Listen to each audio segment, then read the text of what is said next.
their work is to ensure an enemy does not take them away. So the man has to be in range of where his cows are? Yeah. Okay. And then also when the cows are coming back, he's again going to reinforce, to check on them. But also in family, we do the protective role. And then also we do the admin manager role. Okay. Although the woman now is focused more on bringing this child up and then making sure they are well in society. So thank you, Joseph. You talked of men being protective. But nowadays, if you went back to the villages, we no longer have those cows. So what are the men doing actually to help the women? What are they protecting? Yeah. Yeah. Nowadays, the trends have changed. The economy is also biting all of us. Previously, the economy was okay. For us, we would go and look for cows and ensure that we multiply them in other ways. And then now, we are focusing more on ensuring that at least in a house, we do struggle also together with women, although the larger percentage is left to the women. Yeah. Helen, it has been said that women are, quote unquote, the breadwinners of the family, you know, in the Karamoja region. Do you find that to be true, that the burden of sustaining the family falls on the women? Yeah, it's true. Why I say it is true, first of all, we realize that this woman is married into this family. And then, like, we look at the bride wealth that a man pays to marry this woman. And you realize that it is now this woman who is supposed to be the provider for everybody in that clan. Not just her household, but only the whole clan. Yeah, not only the household. She's not only married to that husband of hers, because in the cultural context of Karamoja, once the woman is married, you're not only married to him, you're actually a wife of the clan. So you're supposed to provide for everyone. You do not only provide for your household. So you're supposed to provide beyond what you're even unable to. So you get that a woman now becomes overwhelmed, she's constrained, and because of that, you end up realizing that even the productivity of this woman becomes low. Ellen, thank you very much for that. But in that statement, don't you think a woman is taken as a tool? Because you are married and you're supposed to serve the whole family, as large as it is, and you're maybe a single-handed woman. So don't you think you're taken as a tool? True. A woman is now taken as a tool because of the number of cows that maybe this man believes, yeah, I paid her. For example, I paid Helen 100 cows, so let her do everything. You know, and it's also because of the illiteracy level. You know, Karamoja is just realizing education. Just yesterday is when everybody is now becoming like, wow, this is what is happening in the rest of the world. Let us copy. So it's because it's not that the culture says, but it's also because of the illiteracy level that this man believes in it, and then you make your own wife a tool, which is wrong. But Caro, I mean, we were talking earlier, and putting the tool aside, you are saying it is a place of pride for a woman to be seen as a hardworking woman. And therefore, it's just not necessarily just the pressure of the men to do certain things, but even the women, they want to be seen as the woman who can be a breadwinner and take care of the home. Can you just please expound on that, because you were telling me that earlier? Yes. Back to culture in Karamoja, the way a child is brought up, especially an adolescent girl. An adolescent girl is brought up knowing to know everything a woman is supposed to do. Like, you cannot grow up in this family and you see all the girls in the villages are doing something. They are able to go to collect firewood, they are able to go to collect water. So it is something which is begun the time the girls are growing up. So the girls grow up knowing that I have to do this in order for people to know that I can do this and I can manage my own family. And that makes you more appealing to suitors and fetches more cows if the girl is hardworking. Exactly. If they see that this girl is hardworking, always that man hiring at that girl will always say that girl in that family is hardworking, I need to pick up that girl. So, thank you very much, Carol. So it means it is a pride of a woman to be overloaded with work. To take on the workload. You take it on with pride. As a pride? It is because the girl is used to that. Yeah. And we look at it as Karamojong women as it's a pride, but sometimes we look at it as like, we are overloaded, but this is how I've been brought up. Kare ikwaika to kori Ellen kia yarangi da karikon bato Moroto district ngide polokiniti ntole boko yongulwa the youth female counselor. So achamta ngiti kia akingedet ikwa a counselor alipite mo kona balance nga yon kori to mo kana banga dikidio kre epite ngolo edipioria etich wani kwa ngabero akiwo aloto manga weta alakara una kire alimunia ngo ikwa alimunia dekna ka to yok fifi atamarbe iruko uni atamarbe arawa beru ekeno emeleku ibore dadang. A woman has become a hoe. A woman has become all sorts of any income that comes to a family. A woman has actually become more than responsible to provide for the family, and thus leaves the men very relaxed. They are, let me call it a comfort zone. They're in that comfort zone and they say yes, that is their role. So I think na ibore geni torko wanga beru tolo di kide tichu no woi kimburia katamari yakata rike cha pedon alodi takiwo akiriking etunga. So it leaves the women in that position that they feel they cannot actually take up political positions, and it makes women now feel that they cannot lead, they cannot represent the people. Achama gini akabero akuwa kotere yenu anike uwa bero da ngairi na bero toke kileda kaya kalda. Florence, I'd like to ask you, so what exactly, because it's important to understand the kind of opportunities that women getting involved in this unpaid work and work overload, what kind of opportunities does that take away, from the girls, in Karamoja when they spend most of their time being, in the workspace? And we'll be back to answer that in just a bit. But don't forget, you can get in touch with us on Facebook, on Twitter. The hashtag is FASI. You can also catch up with the shows on YouTube. Please just go and look for FASI. We'll be back right after this.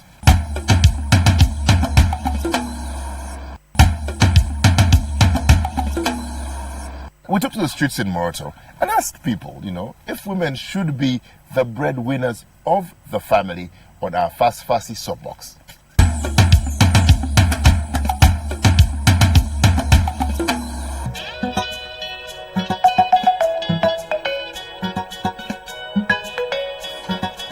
Yes. No. Yes. It's because it's a role here. When the ladies grow up, they find it already existing, so they just continue with it. This is 21st century.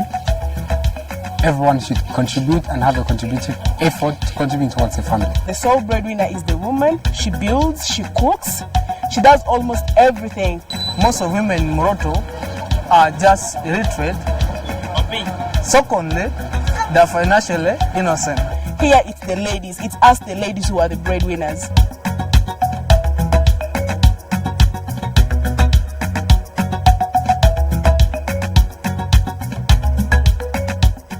Alakara no wea bongu neroko yokere ite a program na fast kichamta nyuna lak ipero ya losto malo Facebook, Twitter, ka YouTube, ka watching a program na nyodwa akolongita naga na kre etapita akolo una EVP ore kre tishla lalan itu wani ni ara bero alomar akiwo oriara una karikon alakara ne. Now, before we went into the break, we were trying to find out, because the things that having a workload deprives, and one of the things we had talked about before the show was the shrinking social space that it creates, that in turn affects, the way people can participate in leadership and in politics. Florence, can you just expound on that and explain that to us a bit? Participation of women, that the space is reduced because of workload, because of too much workload, and it reduces their space to participate in public arena, for example, politics. For sure, that is true. And you look, I keep on going back, keep on dividing the women in Karamoja into two sectors. I look back at women in the rural areas. Those women, they are leaders in themselves, but because of the cultural setting, they have been kind of silenced for centuries, for years. But that is also changing. Actually silence such a way that they should not pop out their necks to say, I can lead, I can be this, I can be the leader of the culture doesn't really allow you to be able to do that. It didn't allow, okay. But things are changing in Karamoja also. A lot is really taking place. We see we have a lot of women now, and I think Helen will agree with me. We have a lot of women in LC1 setting in all our villages. We have more women participating as LC1s, as LC2s. You find them in big functions, and it is in that particular sub-county and in that particular village. It's called, if a woman comes and you see her so legible and so confident addressing the public, you said, wow, and she has never gone to class 1. You see, and that is actually now what we see. There's a role change. As far as that is concerned. So leadership isn't looked at as a man's thing Not anymore. But before it used to be, and now it's culture setting. Absolutely. Yeah. And then you see, of course, from the educated woman also, things have changed completely. In those days, I think in my time when I grew up, I'm 61. In my time when I grew up, there were very few women who were actually participating in politics. Very, very few, because we were afraid. Women were afraid to venture into that arena. But now, you see our Helen here, and so many of them who are now actually in politics. Florence, there is an issue whereby you find that the fellow elites, like let me say for instance, KI, she's a female councillor. If I come tomorrow and say I'm contesting for LC1 seat, you find it's a fellow woman who goes behind and says, why should you vote Fiona? Why? So we have those things down in the ground. Do you agree, or if someone is disagreeing with me, please, I allow you to come in. And I find really pity. Sorry, I find really pity if that's what it is. If a fellow woman gets up and says, don't vote her, then there is something very wrong in her. She wants to own to be the only one known to be a leader in the community, which is really pity. I also want to agree somehow, in the villages, if a woman stood up and says I want to be the LC1 or even compete with a man, other women support. They will always say, so and so has decided to go. But I think it happens more in town. For example, the example you have just made it, if someone wants to compete with Ellen, in the town it becomes a problem. Yeah. But in the villages, other women back up. They just back up and they are happy. And I just want to talk a bit about the work-life balance, because the expectation culturally is that the woman will take care of the home. But things have changed and men have allowed their women to work and to contest. Is there still an expectation that even if you have gone and you have become an MP, a councillor, a CEO, that you still must perform all the roles that are expected of you at home and then do your other official roles? I think just from where you stopped, because we are realizing aspects of women empowerment. It is something that I would really love to say that it has made the men down back at home there understand that equality, you a man and this woman that you're trying to block from pursuing what she's supposed to do or to exercise the skill or knowledge or talent that she has to, it's actually no more. So there is that balance. Yet before there was that imbalance, like how Florence was explaining. So I think it is moving towards seeing successes being achieved by both. Because when you look at like looking back at home there are also other activities that have made these men now realize that they also have to provide, not only thinking backwards, like how they used to say that only it is a woman. Like I mentioned earlier on, there are a lot of small handcraft work that the men back at home there are doing. Let me talk on behalf of things that used to be considered women's work. The illiterate ones now who are home there, they go get the wood, make maybe a mingling stick or these sitting stools you've seen yesterday if you're moving within the town.